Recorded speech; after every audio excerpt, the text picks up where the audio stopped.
I couldn't just be a swimmer. I had to be a better swimmer. And that's a hard burden I was to going to carry. say, and this is also another topic, but people don't realize the kind of stresses that are on Black Americans on a daily basis, just because of what one example, and we want to get in a moment to the whole area of racial profiling and also what that does, and you've experienced it on numerous occasions. Unfortunately. Yes, but it does have a long-term effect, does it not, on Black Americans' health? Yes. I mean, the short answer is yes. The long answer is yes. Yeah. It's unfortunate. I know when you first called me up and you asked me, I'd like to have you on, talk about the Chauvin case, and I told you I just needed time to clear my head, because my grandmother also gave me great advice. When you're in the midst of something and you're angry, don't answer. If someone pressures you for an answer, say no, because you can't be wrong with saying no. Yeah. But growing up in York County is very interesting for everyone, actually, but specifically for young Black children. I can tell you that. And I just shared this story with you the other day when we were getting ready for this. I'd said, every time we would go somewhere, my family would travel, we were always on the main highway. I mean, we were always four-way highway. The only time we got off the highway was like if we went to Ocean City, because you can't. You just have to, you have to go. But I had a friend, Andy Becker. He's still a friend of mine, by the way. I didn't have him. I have a friend. I have a friend. His name is Andy Becker. Didn't unfriend him. No. He's a teacher up at Dover, and he grew up in Spring Grove, which is interesting. And swimming in the Y is what got us together. But I went to spend a weekend with him and his family, and they were going to Phoenixville, Pennsylvania, to spend time with his mom and dad had friends. And I don't know if they had children or not, but when we were there, they didn't have any children, and they didn't want Andy to be by himself. So Chris can go along. So we went to Phoenixville, Pennsylvania. We did not hit one main highway the whole way there. Now, I can tell you how to get to Phoenixville via the turnpike, but I can't tell you how to get to Phoenixville off the beaten path. And it didn't strike me until later why that was. And the reason it was the way it was because my dad grew up, 40s, 50s, 60s, where you didn't go off the beaten path. Mm-mm. If you wanted to make it home, you stayed on the main road. And he then he gave that information to me as a young man growing up, not to get off the beaten path. My dad also would tell us, look, whenever you have to go somewhere, take some money, put it in a plastic Ziploc bag, and put it somewhere else in the car. So if you do get pulled over in a small town and the police officer is saying, well, look, we have a benevolent fund, and if you're willing to give money to the benevolent fund, maybe then I'll let you go, with the ticket. Now, that never happened to me. I never got pulled over. I never, had to do that. But it happened to my dad, or he wouldn't have said it. No. So, you have stories like that. So is it hard growing up in York County? Absolutely. I mean, there are places in York County that I don't feel comfortable driving after a certain time. Yeah. If I'm going out East York, I will go out East York to, as far as, say, the shopping malls, when I was growing up. Mm-hmm. Now I feel, comfortable enough that I can, drive around and do what I need to do because I'm not breaking the law. But at the same time, I asked my Caucasian friends, have you ever been driving and a police officer pulls in behind you and your heart skips a beat? Do you ever find yourself in a car with the air conditioning on when the police pull in behind you and you start to sweat? Have you ever dealt with that? Have you ever driven past a police officer and the red and blue lights go on and the first thing your thought process goes to is, what have I done? As opposed to, I know they're not pulling in behind me. Yeah. You know, and a lot of my Caucasian friends that I ask this to, that is not even part of their thought process. Because for young people of color, you are right or wrong in fear, and especially with what's going on in the world right now, in fear that the stop, the encounter with a police officer could be a life or death situation. Yeah. I can tell you, I've had a gun pulled on me in a traffic stop. Didn't feel good. No. I can tell you that when you're looking down the barrel of a gun, your vision gets really narrow, and your hearing gets very muted. Mm-hmm. And when officers are individually screaming out different commands, it's hard to concentrate on who you should be listening to. It's almost like two parents disciplining a child at the same time. Right. Stand up, sit down, don't do this, don't do that. You don't know what to do.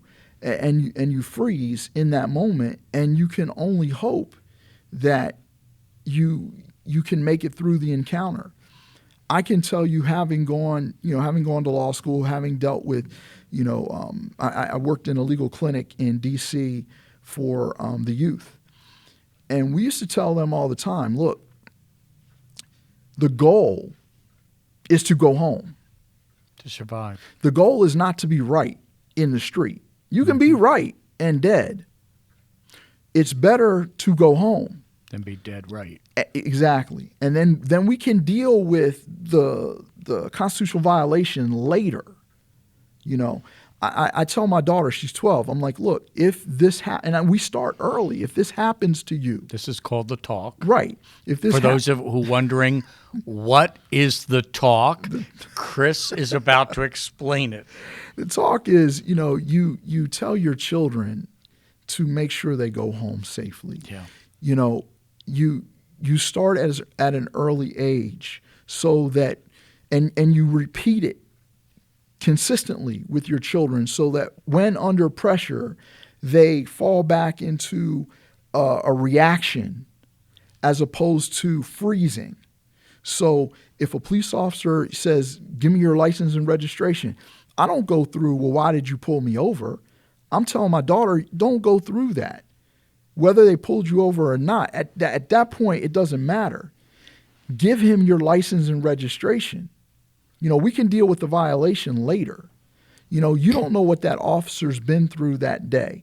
And this leads to a whole other part of the conversation. But, the goal, like I said, the goal is to go home. So you're respectful. Yes, sir. Yes, ma'am. No, sir. No, ma'am.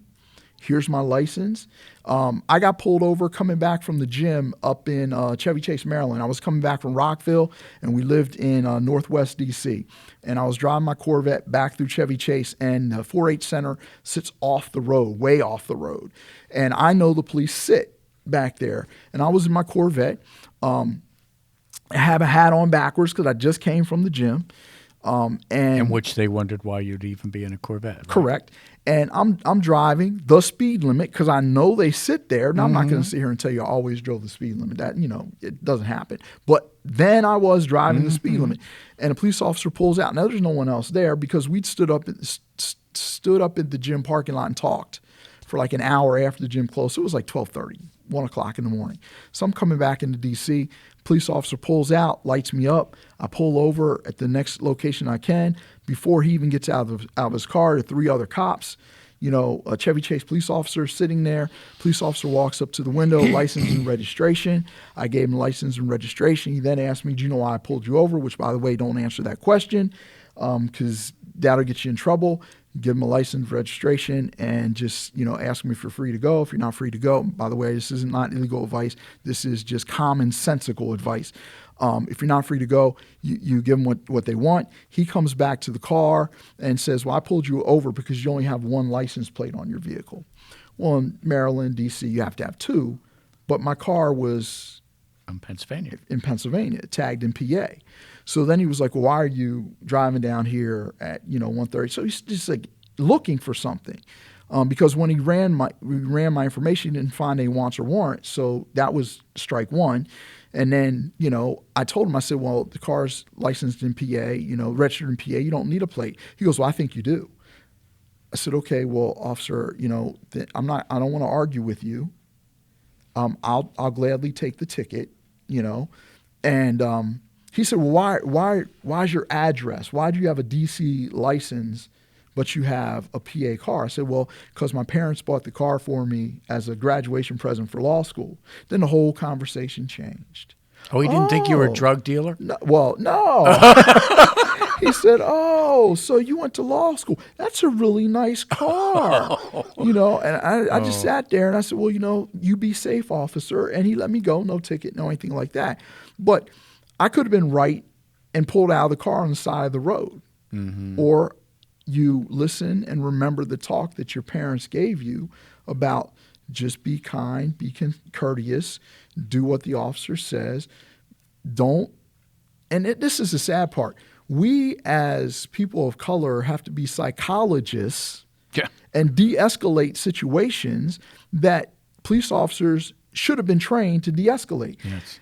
I have a very unique perspective on this because, as I said, I got my undergraduate degree in criminal justice with a specialization in police administration. We had state troopers from Kentucky come in and teach our classes and say, hey, look, we're taught at the academy that it's okay. We can lie to you to elicit information from you. I want to be your friend. I want to help you out. Just want to give you some information. Give me something so I can help you out. I tell people it's better to go to jail that night than to help a police officer trying to help you out because they're going home that night. So if they're intent on arresting you, don't dig the hole for them. It's just very difficult, in society the way it is right now to grow up as a person of color in the world that we're in. And it's because, and I'm going to skip forward a little bit, and I think you'll appreciate this. Will I? Yeah, I think so. Okay, we'll see. It's because of the original sin in this country. Yeah. And it's because of people not willing to recognize that. You don't know how many times I've been told, I don't own any slaves. You just need to get over it. You need to move forward. Okay. I'm not here to say, well, let's go back and forth. I'm not going to play the well, you did this, so this, that, and the other. But it's interesting that I find that the loudest voices that are saying to me, get over it, are the same people who are driving around with Confederate flags on their car. They're the same people that don't view me equally as a man to them. And again, it comes back to the whole, when did slavery start? How did it start? Why did it start? The founding fathers, then said, they wrote this great document called the Constitution, which everyone's, familiar with. But at the same time, in what was 1787, they had the Three-Fifth Compromise, which basically said that the southern states wanted to count slaves so that they could have more representation in Congress. The northern states wanted to count the slaves so that they could get more taxation out of the southern states. The southern states didn't want to give up the tax money, and the northern states didn't want to allow them to be counted for population and for Congress. So I'm looking at both sides of the table as evil, So they come through with the Three-Fifths Compromise, which basically says that, for every 5 white men, 3 black men can be counted. Mm-hmm. So where does that leave us? That leaves us next with the Dred Scott decision.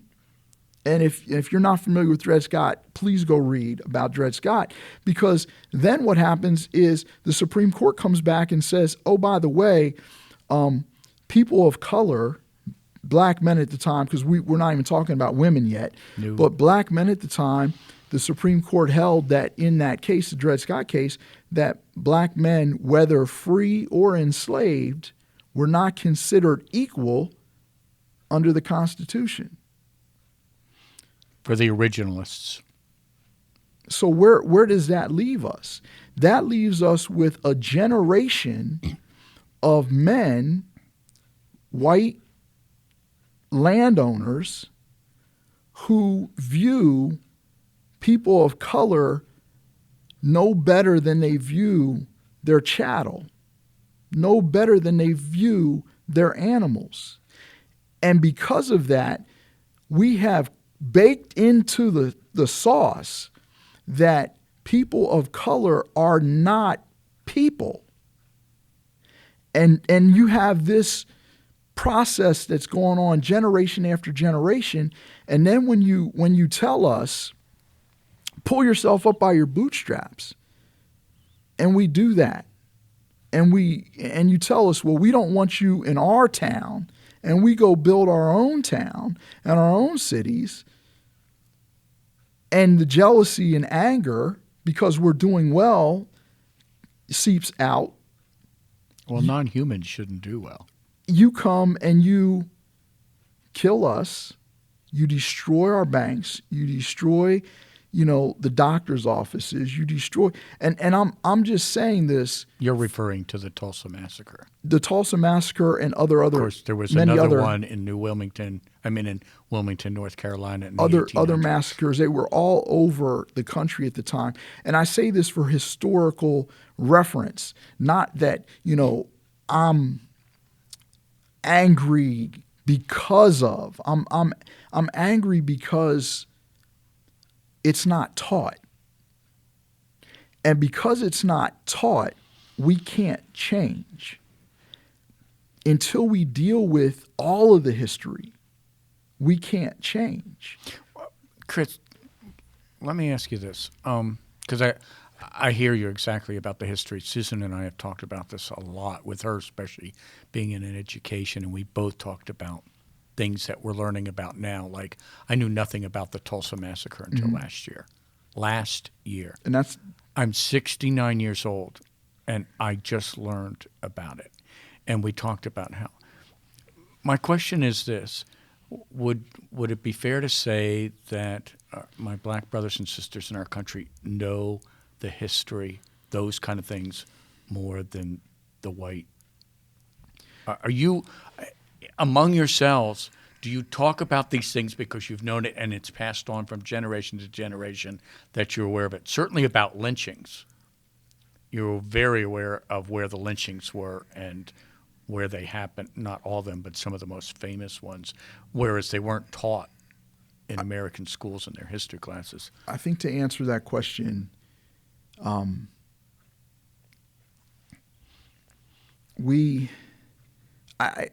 me speak to my experience. Okay, So I'm not going to generalize, but I'll speak to my experience. I had good people in my family who, my aunt, Dr. King, I call her my Aunt Dottie, but she's Dr. Dorothy King. I have to meet her. You know that. Yeah, she is an incredible woman. but if you tell her I said that, I'll deny it. I love It's her. on tape, I know. friend. You can't do anything I about love it. her to death. I love her to death. But she did things. She stretched my vision before I even knew what vision was. Okay. She went off to school. She got her doctorate in education. And every time she would come back to York, she would bring me a book signed by an author. And it was always a black author, who wrote the book. And I didn't understand what she was doing at the time, but she was showing me that there's more in the world than what we're told in the world. So I can tell you that in her generation, the Tulsa riots and the other riots that took place was something that was talked about. But I noticed in my own family that there were the outspoken members, and then there were members of the family who just wanted to keep their head down and keep moving forward. That was safe. And that comes again from the original sin. And I can't remember the gentleman who wrote the book, but there was a book that was written on how to break slaves. And it's a hard read. Yeah. For everyone. It's just a difficult read. But I encourage people, and I'm sorry I don't remember the name, but it's something that needs to be read. And my aunt, she was telling me we can't forget this happened, and we can't forget that happened. And throughout history, and this goes directly back to my friend who told me the history that he learned in Greece about the United States was different than history we were taught here. Throughout history, the victors have always written the history.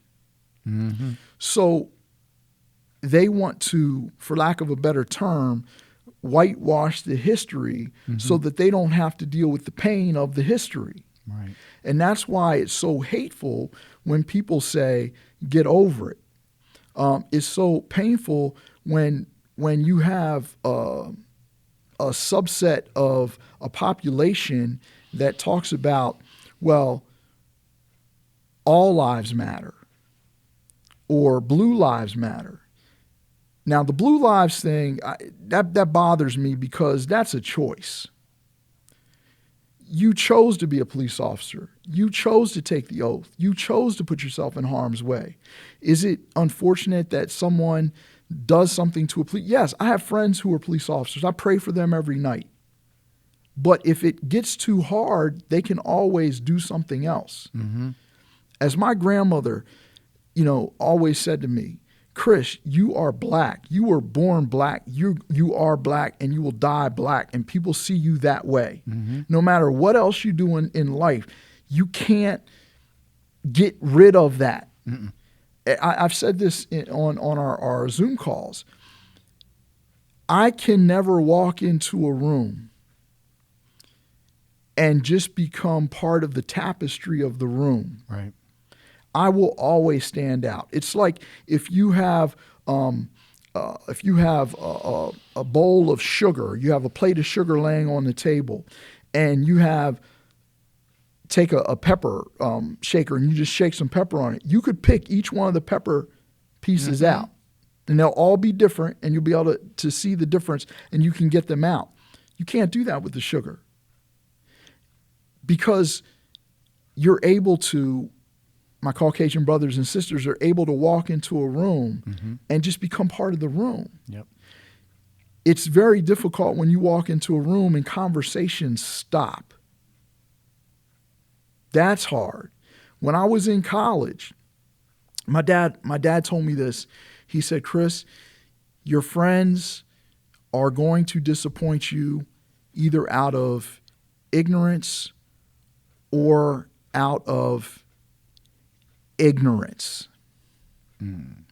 And, I swam all 4 years at University of Louisville. My senior year, it was a Friday night, and we're doing, it was Halloween, and we were doing a scavenger hunt. Yeah. And after the scavenger hunt was over, we ended up back at one of the other swimmers' apartments, and the whole team was there. I was the only black guy on the team at the time. And I walked in, and the conversation stopped. It went from 30 people just, shooting the breeze to a hush, moved over the room. And I was like, what's going on? It wasn't because they were in awe of you. No, well, no. My head's not that big. But what happened was they'd been drinking. And I don't know if it was initially because, I was one of the team captains and we were in season. They shouldn't have been drinking. But they should have known me well enough to know that unless they really messed up, I wasn't going to, out them. That doesn't the team no good, that way. But one of the guys comes over to me and goes, hey, I got this joke I want to tell you. And he was intoxicated. And I just said to myself, this is not gonna end well. Mm-hmm. There's this black guy, and he walks into, and I'm like, oh my God. And he tells a joke, and he dropped the N-bomb a couple times. And then he did one of the worst things that he could have done, even worse than telling the joke, is he goes, but it was no disrespect to you. Yeah, right. You're not like them. Oh. I'm like, well, and I said, well, who are them? Mm-hmm. And I'm looking around at my teammates, and I think only one or two people said something. That's rude. You should be ashamed of yourself. Chris, let's go. I saw the same number of my teammates who said, let's go, high-fiving the guy because it was a funny joke. So you have the two extremes. Hey, Chris, that was wrong. And hey, that was funny. Yep. That didn't hurt me because I was prepared for that. What hurt me was everyone in the middle who just put their head down because they knew it was wrong, but didn't want to say anything. But they knew they should say something, but they didn't want to say anything. But then they came up to me 2 days later at practice and said, hey, Chris, I'm really want to apologize for what he said. It was wrong. I mean, was that like on your conscience all weekend? And now you want to talk to me? That's what hurt me. And that's why, I said this earlier, that's why I say I don't have a lot of friends because I'm not going to put myself in a position to be hurt like that. And that's why I always ask, will you stand with me or will you just let it go?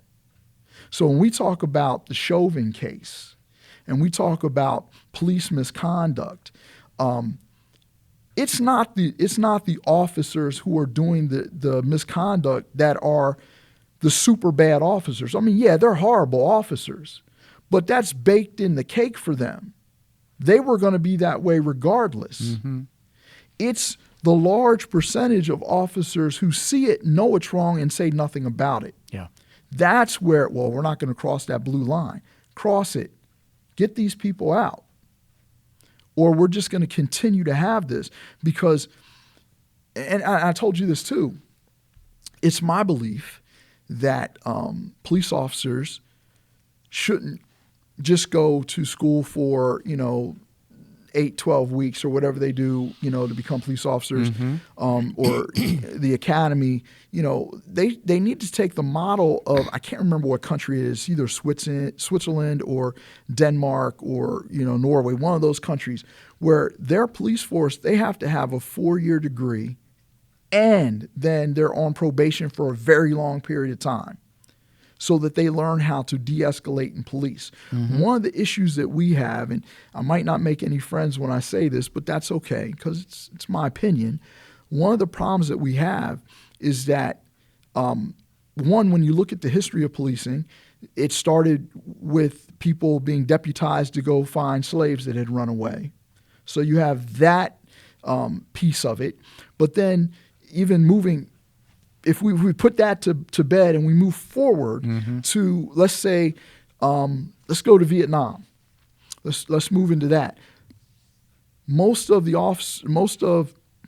police officers who came back from Vietnam who weren't injured and became police officers, they brought with them all of that trauma that they suffered in that war.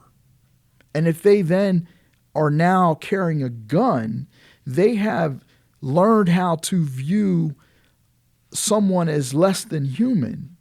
And then you factor that in with how it's been baked in the sauce for, hundreds of years, that black people aren't even people. And the Supreme Court said we weren't for a very long period of time. Perfect example of that is the lynchings.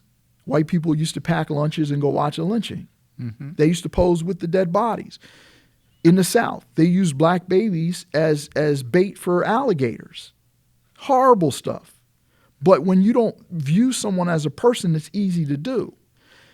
Now you move forward to today, where we've been at war for well over over 20 years through the first Afghanistan and then the conflicts over in the Middle East. You have gentlemen, women coming back from those wars and going straight into police forces. They've had a whole generation of, I don't view this person as a person. And then they treat those people like animals. So when you see a white person, this just happened in the news, who jumps on a white person jumped in his truck, a police officer jumps on the running board of the truck, and they drive off together. No gunshots are fired, and they take this gentleman into custody with no issue. When you see the gentleman who killed all those people in the church in the South, they take him in, no issue. When you see the privilege that white people are afforded because they're viewed as people. Mm-hmm. And then you see how black people can be killed over minor things. Like $20 bill. $20 bill, loose cigarettes, tail light out. Mm-hmm. I mean, what better perfect example was when you had the black social worker who was trying to care for a mentally disabled or mentally challenged person that he was responsible for, because the mentally challenged person was in the middle of the street. So the black person goes and is trying to get him out of the middle of the street. The police pull up and they tell him to drop his weapon. He's like, I don't have any weapons. I'm trying to help this mentally challenged person. And the black person who's trying to help the mentally challenged person out ends up getting shot. Yeah. Why? And like I said before, it always comes back to the fact that we, as people of color, all people of color, are viewed as less than. It's not just here in the United States. You look at the Caribbean islands, there's a caste system that they lived under. The darker, the lower. The lighter, the better. Perfect example of that is, in my family, my grandfather, James A. King, he looked like a white man, because his family was from Cuba. He was very, very light-skinned and had hair like KG's. Okay? He took my mom to school, enrolled her in the white school in York at the time. Some people forget that there were white schools and black schools. Mm-hmm. So he enrolled her in the white school. My mom's doing very well in her classes. She's killing it, as the kids like to say these days. And fast forward a couple years later, my grandmother, who is very, I wouldn't say dark, but she's darker than I am, mm-hmm. She takes my aunt, my mother's sister, to the same school that my mom's at. And they stop her at the door, and the principal's like, you can't bring her in here. You need to take her to the black school across town. And my grandmother looked at the principal and said, that's interesting, because you've been teaching my other daughter for years. The principal, who's your other daughter? My grandmother told her the name, Harriet. My mom hated that name, but she called Harriet, Virginia Hunter, or King at the time. And the principal immediately went and pulled my mom's transcripts to see how she was doing.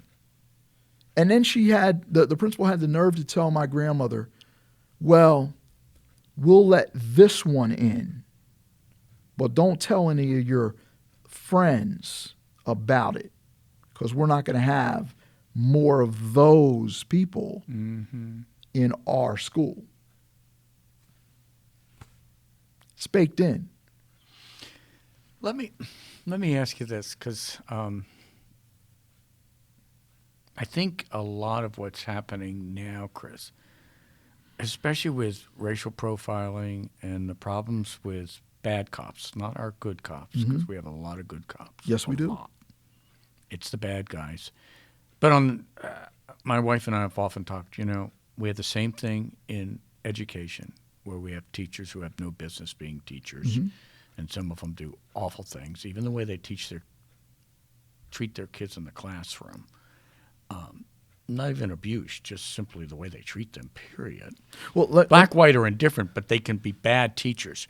We can have bad clergy, and we know, we've seen it in the church where they've hidden it, what they've done, and those things are absolutely criminal, what they've done. So every profession has those in it that don't belong in it. So we're only talking about those who don't belong when it comes to police. And I want to make that sure, because a lot of people right away, when the Blue Lives Matter whole thing came up, and I've got signs around my community, several of them, we support our police. And I want to put one up, and it says, I support our police too, just not the bad guys. And I think we need to understand that what's being asked now is that we need to have ways by which we filter out those who have no business, whether it's because they're already damaged from fighting in the war, as you already said, or for other reasons why they should not be in a police force. Well, we need to find ways to filter them out of the system. Just to touch on that real briefly, police officers, I mean, in your county and in most places around the United States, if you graduate from high school and you go to the police academy, you can be a police officer. Yeah. The problem with that is our brains aren't fully developed at 18 years old. The things I did at 18, I would not do now. I value life more than I did when I was 18. I don't know what the science is behind it, but I believe it's something like 25 or 26 years old before your brain is truly, formed, and you're able to make those choices. So, police officers have a hard job. There is no two ways about it, because you don't ever know what you're walking into. No. And I get that. But to reform the police, you have to do something to hold them accountable to making bad mistakes, to overtly doing the wrong thing. Right. As long as I can do the wrong thing and my brothers will cover it up, or they'll support me, or they won't hold me accountable, I'll continue to do the wrong thing. It's like I talked to my wife about this the other night, and I said, it's interesting. It's like you walk through the kitchen, and there's a sink full of dishes, and you look at the dishes and you say, sink full of dishes, and you go about your business. But if the next person walks in the kitchen and says, there's a sink full of dishes, I need to clean them, as long as that second person always cleans the dishes, the first person never will. No. Because it's taught behavior. We've learned that with kids. Exactly. It's in life. I try to live by this, and my wife and I, we've been married, for a long time now. And and I will tell you, for any of those young couples out there thinking about getting married, KG, there's one rule that really helps. Do what you say and say exactly what you mean. Exactly. Because if you give me an opportunity to try to guess what you want me to do, I'm going to take the path of least resistance. Human nature. Like my wife used to say to me when we first got married, she used to say, hey, tomorrow's trash day. And you know what I heard? Tomorrow's trash day. But you know what she really said? Chris, take the trash out. And then she would get mad if I didn't. So we sat down. I was like, why are you so angry? She goes, I told you to take the trash out. I said, no, you told me tomorrow's trash day. She said, well, you're supposed to be able to make that mental leap. And I'm like, I'm a man. Make it for me. So, But you have a law degree. it doesn't matter. Tomorrow's trash day. Okay. So, but yeah, I think that the one way to hold police accountable, and I know Congress is working with this, and one of the arguments is to get rid of qualified immunity, so that police officers can be held personally liable for the mistakes they made. Yes and no. There's good and bad to that. And today's not the conversation to have about that. It could go on for a long time. Right. But what I will say is that Congress is also looking at getting rid of qualified immunity for, say, police departments. So instead of holding the individual officer responsible, we're going to hold the whole department responsible. So if you're holding the whole department responsible, the thought process behind that is, well, then, if the chief, if he's losing money out of his budget, then maybe the chief, he or she, will discipline the bad apples. Or could lose his job for it. Correct. Because the buck stops with you. Excuse me, correct. So I think that's a very interesting way to look at it. I think there needs to be a lot of discussion on that. But I do think that something needs to happen, because if I know that I can get away with, wrecking the car and Dad's not going to say anything to me about it, then I devalue the car. Right.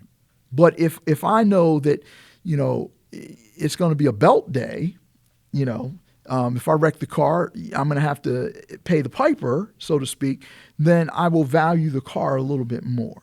Yeah. So I think that needs to be held up. I did want to mention too that with this and with the policing, we really need to look at ourselves.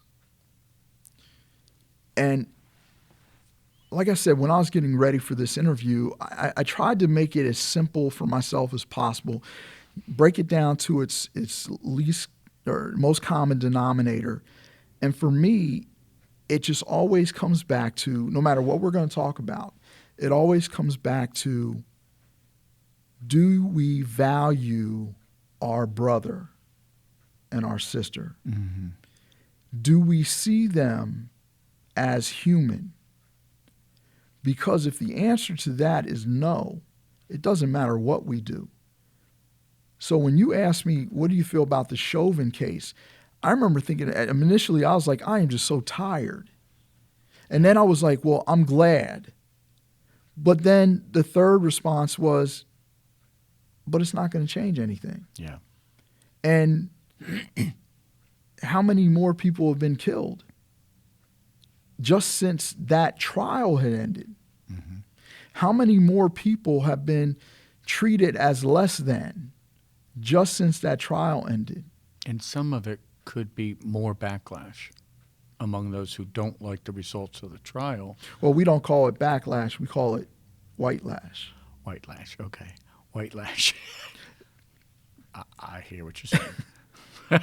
Yes, whatever what it is, and that has been the case if we look at the history of Black Americans over our 300 years. Whenever there's been progress made on the behalf of Black Americans, there's a white lash that pushes back just as strong to push it the other way. Well, and you can point to periods of history where that has occurred. Certainly, Reconstruction was one of the times, and what the southern states did to get the monkey off their back, if you will, get Reconstruction, get the military out of the southern states. Immediately, what happened? Jim Crow. Then we come into the civil rights. What happens? Immediately as they do, then there was pushback in the 70s and 80s trying to dismantle. And what happened with that? They privatized prisons, and you went from preschool to prison. Yep. Yeah, so there's always been this Isn't it? whitewash, as you Isn't it say. funny? I find it completely ironic that marijuana is now legalized, and when it was illegal, and there were entrepreneurs selling it on the corner, making millions, it was illegal. The same people who were putting them in jail are now buying into the corporate structure of legalized marijuana. It just blows me away. But on top of that was that there was a disproportionate number of black Americans who were arrested, put in jail because they had possession or sale of marijuana.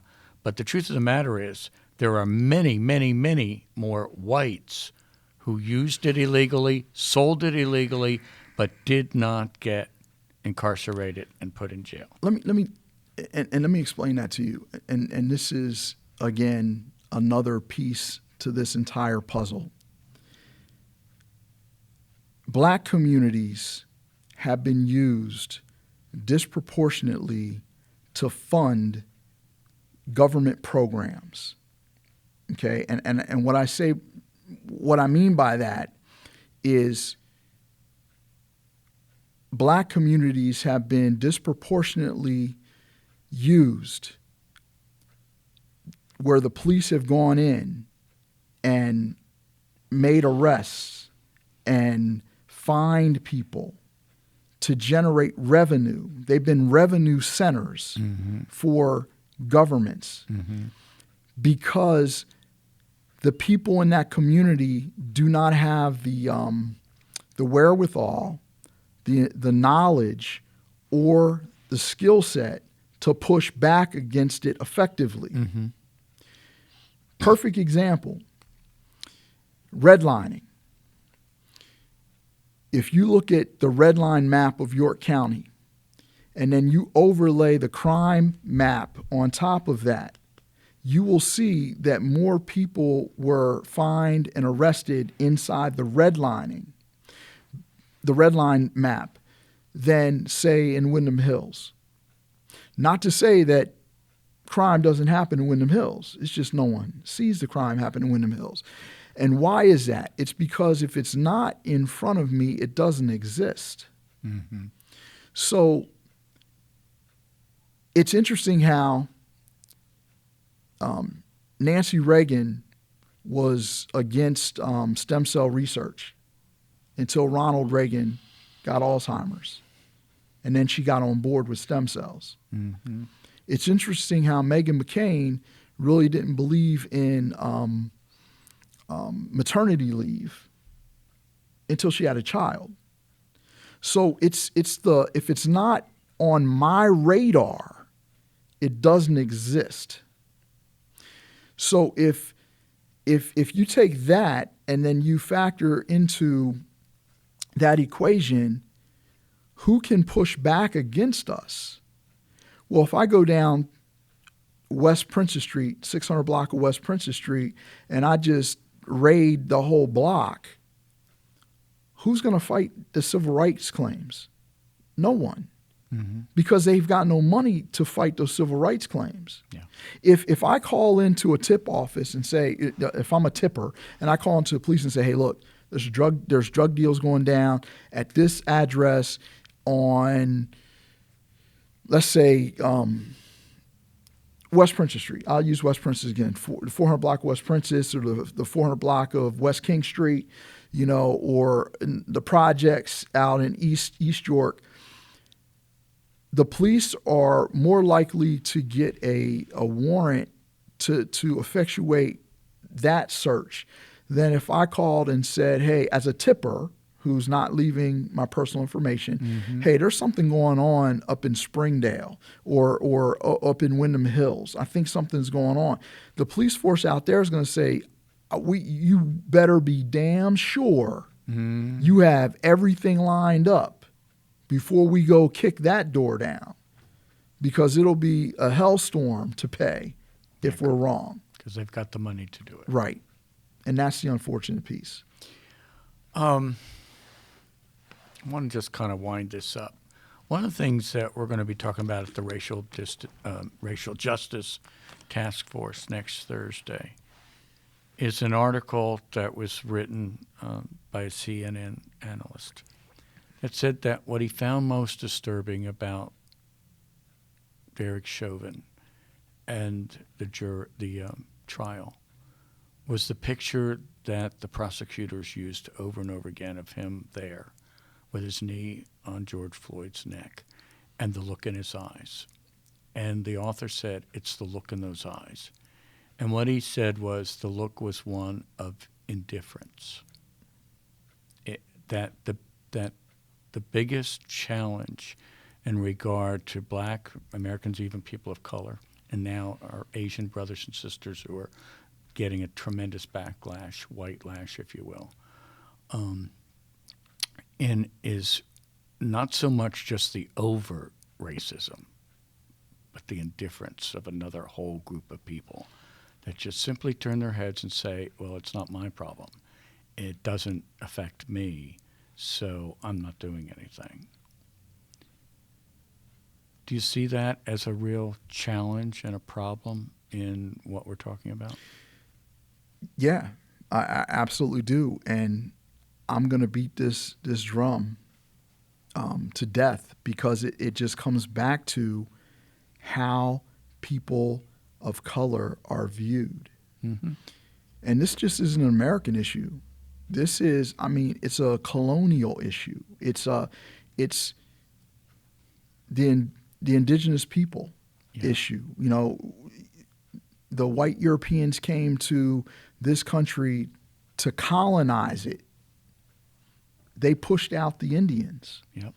They went to Australia and they pushed out their indigenous people. They went to India and they slaughtered their indigenous, their people. Well, the Spaniards did it with the Aztecs. Right. My question is, why are people so angry? I know why people of color are angry, because we've been under the boot for over 400 years. Mm-hmm. But to answer your question, absolutely, and it's just going to come back to until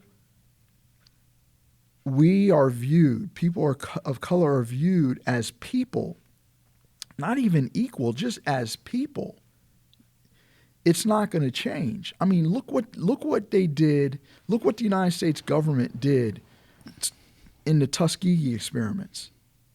And that's why there's so many, black Americans who aren't jumping in line to get the vaccination. Right. I mean, they took a whole town of black men and gave them syphilis just to see what would happen. Mm-hmm. We'll inject syphilis in them, send them home just to see how it spreads.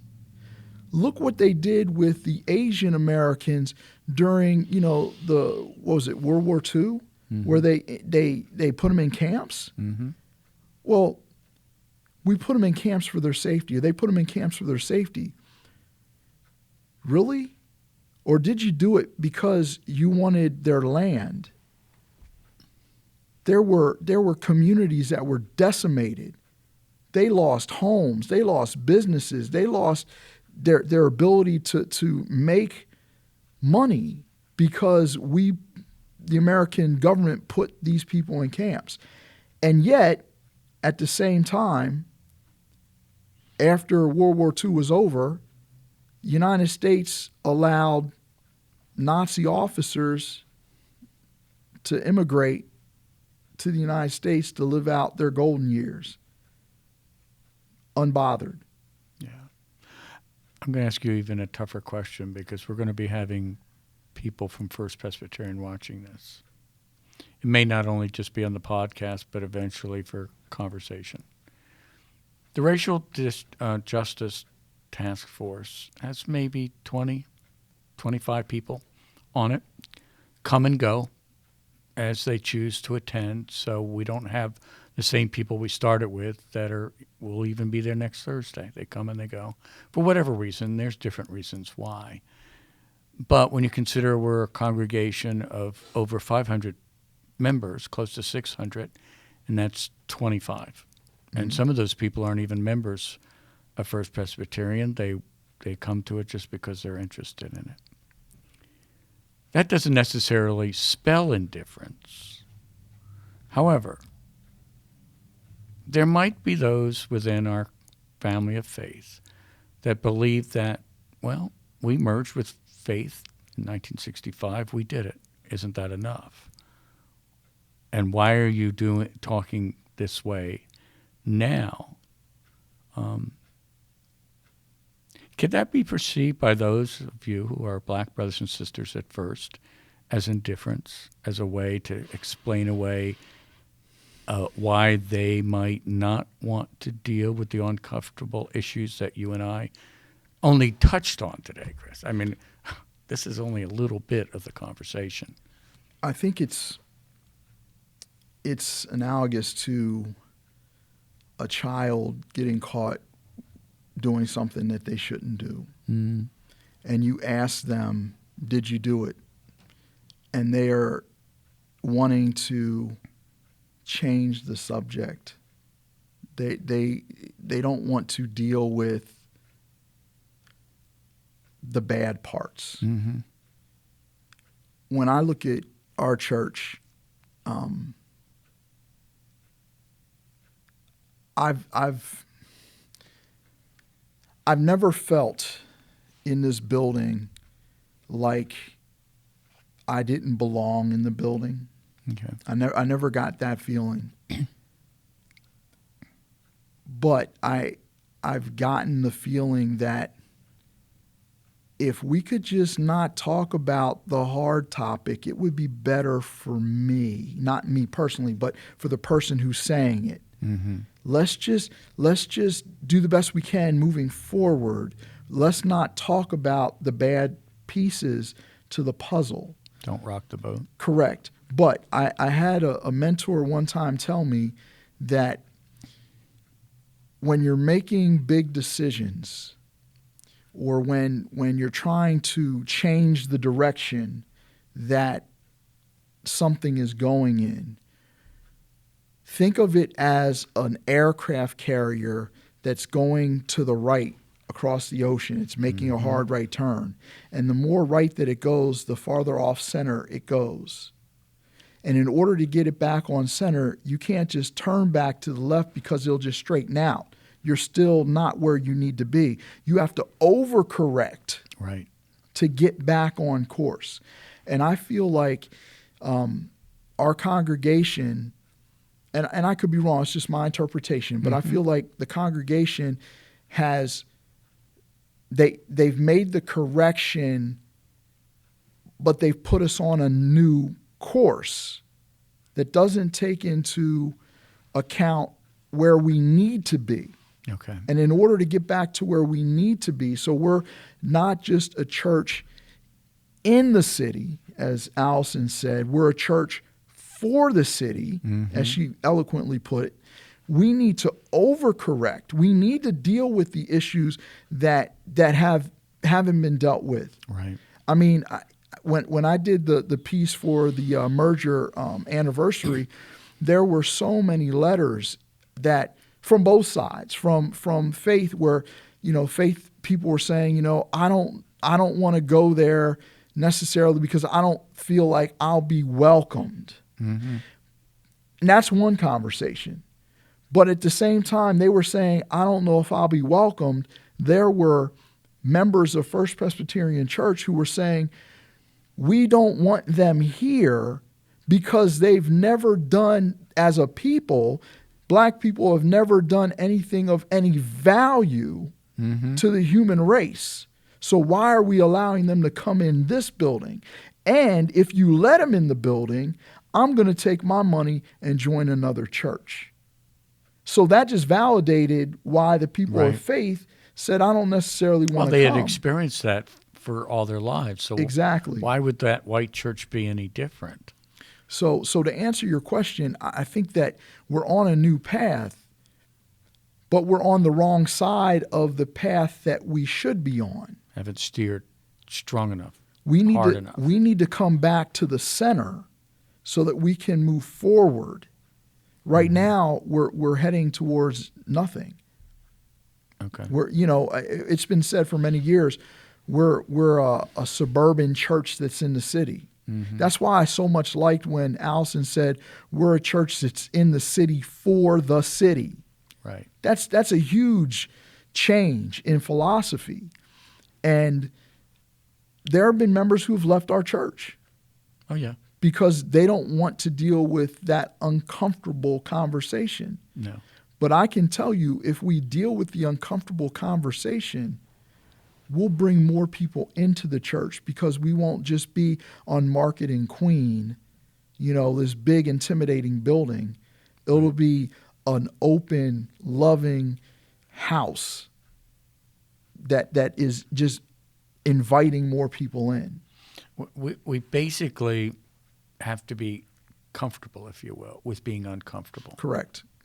We have to just accept the fact that we're on uncharted territory. Many of us, those of us who are white, are learning things we never knew, and now we have to deal with the reality of what we're finding out. But that goes both ways too, because I'm sure there are people who are going to hear what I've said, and they're not going to feel that way, and they're going to come tell me that. Yeah. And that's okay, because I don't know how they feel unless they tell me how they feel. I'm just telling you how I feel. And if I'm wrong for them, let me know. But at the same time, be open to hearing what I'm saying, because there are many people who don't feel like you feel. And wouldn't you say, with all due respect to the diversity committee, this kind of fierce conversation was not part of their agenda, if you will? Am No. I correct? No. So the work that we're doing now, as hard as it is basically new. Yes. To our family of faith, much less talk about out in our communities. But specifically, we can talk about here at First Presbyterian because we are, quote unquote, an integrated congregation. You could debate that greatly. But knowing a lot of the other congregations in the city, we probably are one of the most integrated congregations. But because we are, and God has put us together, God is calling us to difficult conversations. Like you and I have this hasn't been difficult for us because we've had it. But for those who might be listening or questioning, do I even want to engage in that conversation? Correct. Some won't. We understand, wish they would, but they won't. Others are saying, how do I come into it? And I think at this point, if I may say this, that my experience has been with my black brothers and sisters here at First Presbyterian. They'd feel much better about your being honest about, I don't know what I'm talking about, but I want to talk about it. And that you'll be accepting of the dumb things that they say or have thought or assumed or didn't know. And I say dumb, I mean that in very loose terms. But that you're more than willing to say, yes, in the love of Christ and as brothers and sisters, please, we want to sit down and talk. And the one thing that I want to point out as we, tie this bow on this conversation is that when we have these conversations, it's not, I don't want you to feel like you're being attacked. Yeah. And I don't want you to feel like you have to, pull yourself into a corner to defend yourself. This is information so that we can move forward. I need to hear the hard things that you're going to say to me, just as you need to hear the hard things that I'm going to say to you. And maybe when it's said isn't the right time to respond. Maybe reflection is needed. Right. One thing that we say in our meetings is that we're not going to have an answer tonight. No. But we're going to have the conversation. And that's where we need to be. Because as long as we can have the conversation, we can develop respect for each other and we can continue to move forward. Right. Are we going to agree on everything? No, because the path that you walked in life is different than the path that I've walked in life. But can we respect each other's paths? Absolutely. And if we can develop that, we can bridge our differences to move, forward in our path together. And if we're going to fulfill what Allison says, that we are a church in the city for the city, we can't be in the city for the city really unless we understand what those who are living around us are experiencing on a daily basis. Right. Well, we can learn that in part by our own experience within our congregation, with our Correct. black brothers and sisters, listening to you, talking with you, so that we realize that whatever you're sharing with us about your experience is also true of our neighbors who Correct. surround us. Chris, here we did it. Let's do it again. We hit 2 hours, brother. Wow. And for those of you who are not aware of the fact, this will be cut into KG will be doing that. So this will be actually in 2 parts because Chris and I knew, and I had already warned KG a long time ago, any phone conversation you and I have, or even in person, is always, always an hour and a half or to 2 hours. So we've just about hit the 2 hours, my brother. Wow. And yeah, we need to wrap it up. And But there's so much more to say. There will always be more to say. But brother, I love you. I love you so much. And I just so much appreciate your honesty. I hope that our listeners will always see it that way. And many of them know you. They know you and they love you and will appreciate it. Like my mom said, this is my church. I love this church. I love the people in this church. And you've given so much to it. You really have. And